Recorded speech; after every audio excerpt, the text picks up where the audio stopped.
let's make a loop song. So I'm here in GarageBand. I'm going to start a new project with the plus sign. I want to make sure I'm on the loop side and not the track side. Top of your screen switches between the two. Let's make a new song. Hip hop. So the loops get generated by GarageBand. These are all pre-made for us and they all sound good together. You can activate individual cells by tapping on them or whole columns of cells by tapping at the bottom. I'm going to try and build my song up in intensity by selecting certain instruments and then kind of adding layers on top of that and then slowly taking layers away to make my song kind of fade away at the end. Let's see what we can create. I'm going to hit the record sign at the top.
Masterpiece.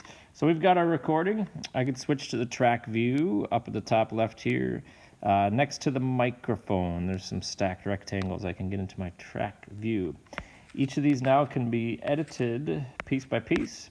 If I say made a mistake and didn't actually want one of these clips, say, and I wanted to just delete it, I could do 2 slow taps and delete it. If I wanted to move things around, everything is flexible in that regard. I could grab it and slide it somewhere else if I so choose.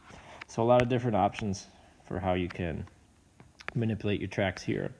If I hit these sliders at the top here, they've now turned blue at the top. If you can see that, I can control the track settings for the volume of each track. So I can manipulate that. I could add echo, I could add reverb, I could do all sorts of things in this view. If I wanted to play DJ and record in some effects, I could do that here as well, just by using the touch inputs and record in some effects. But I'm going to skip that process for now. How we export this and get it to Schoology is the next quest. So I'm going to hit the top left page. It takes me back to my dashboard here. To save this as a file, I hit select at the top right. I select my song. It's called My Song 5 at the moment. I'm going to tap share at the bottom, and I'm going to share this as a song. I'm going to keep it as, I'll just go high quality, I guess, here. And I'm going to skip adding my info. I do have myself as the artist and composer, and that's good enough for me. That's all optional at the bottom. I'm going to tap share now. From here, it gets a little bit tricky. I want to make sure I save to files, and my song will start to export. Okay, I fast forwarded to this point here. Now, where do we save this thing? It says it'll be saved onto my iPad.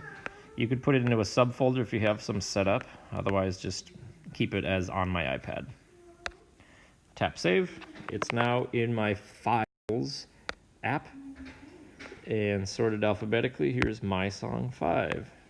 And here's my audio file.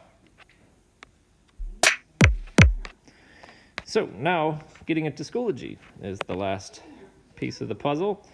Go to Schoology, find the summative, go to the discussion, hit the blue plus sign to make a submission.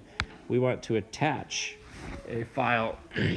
We want to select from iOS apps is how we get to our Files app.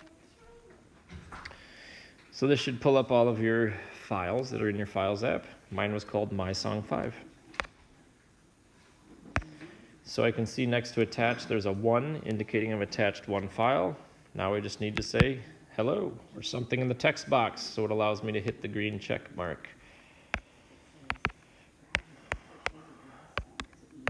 Rock out.